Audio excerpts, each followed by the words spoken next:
అని లేవనెత్తుతాం. అంటే ఏ వేదిక మీద అయితే న్యాయం జరగాల్సి ఉంటుందో ఆ ఏ వేదికను కూడా వదిలిపెట్టకుండా తప్పకుండా కాంగ్రెస్ పార్టీ యొక్క దుర్మార్గాన్ని ఎండగడతాం.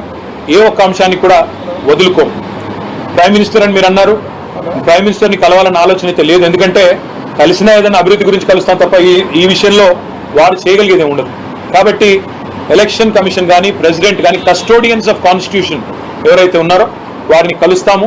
కలిసి తప్పకుండా జాతీయ స్థాయిలో మాకు తెలంగాణలో జరుగుతున్న నిర్వాహకం ఏదైతే ఉన్నదో దీన్ని ఎండగడతామని చెప్పి కూడా మీకు తెలియజేస్తూ సహకరించిన తెలుగు మీడియా సోదరులకు కూడా పేరు పేరున ధన్యవాదాలు, నమస్కారం. హైకోర్టులోనేమో దానం నాగేందర్ గారి పిటిషన్ పెండింగ్ ఉందండి. కానీ ఇంకా వేరే ఎమ్మెల్యేలు కూడా ఈ మధ్యలో మారిన వాళ్ళు ఉన్నారు. కావాలంటే మనం నేరుగా వచ్చే అవకాశం కూడా ఉంది. అది పరిశీలించి రాబోయే 4-5 రోజుల్లో నిర్ణయించారు. గతంలో సబితా ఇందరెడ్డికి తలసాని శ్రీనివాస్ యాదవ్ వీళ్ళందరూ కూడా పదవులు ఇచ్చారు కదా, వాళ్ళు వేరే పార్టీకి గెలిచి వచ్చిన వాళ్ళే కదా. అయితే టైం కూడా ఉంది కదా, 3 నెలలు అంటే ఈ లోపు ఎమ్మెల్యేలు 1/3 జాయిన్ అయితే. అయితే ఒక మాట ఏమంటే చాలా మంది మిత్రులు మాట్లాడుతున్నారు ఏమని, గతంలో టీఆర్ఎస్ చేర్చుకుంది కదా కాంగ్రెస్ వాళ్ళని, టీడీపీ వాళ్ళని అని మాట్లాడుతున్నారు.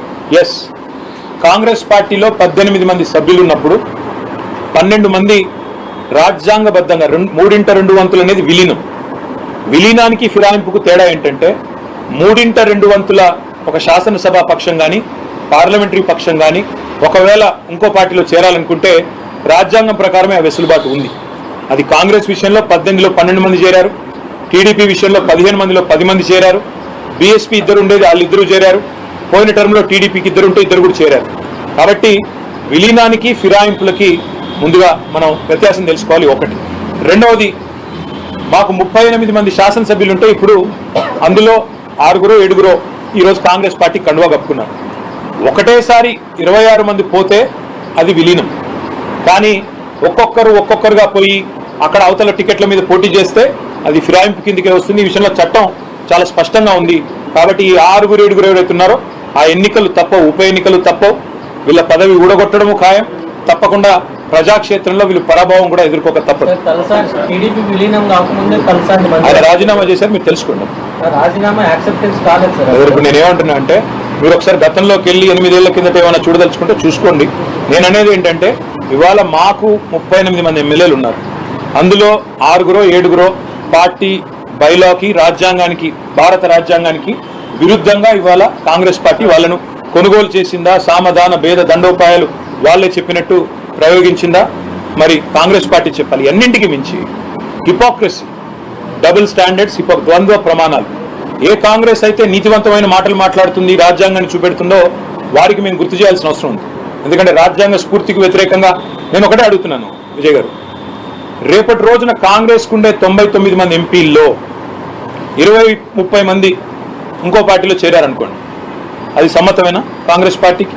కాబట్టి కాంగ్రెస్ ఆలోచించుకోవాలి. ఇవాళ వాళ్ళు చేస్తున్నది రేపు మళ్ళీ వాళ్ళకి తిరిగి చుట్టుకునే ప్రమాదం ఉంది. ఇంకొక మాట కూడా నేను గుర్తు చేస్తా ఉన్నా, మీకు చాలా మంది మిత్రులు చాలా పరిమితమైన అవగాహన, పరిమితమైన చరిత్ర అదే మాట్లాడుతున్నారు. అసలు ఈ తెలంగాణలో ఈ ఫిరాయింపుల ఫర్వానికి శ్రీకారం చుట్టింది ఎవరండి? 2004లో రాజశేఖర రెడ్డి గారు కాదా? 2004లో టీఆర్ఎస్కి 26 మంది ఎమ్మెల్యేలు పొత్తులో గెలిస్తే 10 మంది ఎమ్మెల్యేలు తీసుకొని పోయింది ఎవరు? మొదలు పెట్టింది కాంగ్రెస్. ఆ రోజు తీసుకున్నది వాళ్ళు 10 మందిని. నేనేమంటున్నా అంటే చరిత్ర అంటూ తవ్వుకుంటూ పోతే కాంగ్రెస్ చేసిన ఘాతకాలు ఎవరు చేయలేదు. ఇప్పుడు నేను అనేదల్లా ఒక్కటే, ఇది రాజ్యాంగబద్ధం కాదు, చట్టబద్ధం కాదు. కాబట్టి వాళ్ళని అనర్హులుగా ప్రకటించాలని మేము డిమాండ్ చేస్తున్నాం. స్పీకర్ గారు నిర్ణయం తీసుకుంటారని ఆశిస్తున్నాం. తీసుకోకపోతే ఇతర వేదికలు తప్పకుండా ఎక్స్ప్లోర్ చేస్తాం. న్యాయం దొరికే వరకు పోరాడు. ఎలక్షన్ కమిషన్ కూడా తప్పకుండా కలుస్తాం. ఎందుకంటే ఎలక్షన్ కమిషన్ ఆనాడు వాళ్ళ అఫిడవిట్ కూడా ఇస్తారు. అఫిడవిట్లో స్పష్టంగా ఏ పార్టీ మీద పోటీ చేస్తున్నాం అనేది రాసి ఉంటుంది. ఇవాళ ఏ పార్టీలో ఉన్నారో కూడా వాళ్ళు చూడాలి. న్యాయ వ్యవస్థలు, రాజ్యాంగబద్ధమైన సంస్థలు తప్పకుండా సంస్కరణలు కూడా రావాల్సిన అవసరం ఉంది. ఎవరు ఫిరాయించినా వెంటనే అనర్హులుగా కావాలి అని కాంగ్రెస్ ఏదైతే న్యాయపత్రంలో చెప్పిందో అది అమలు కావాలని మేము కోరుతాం. Thank you.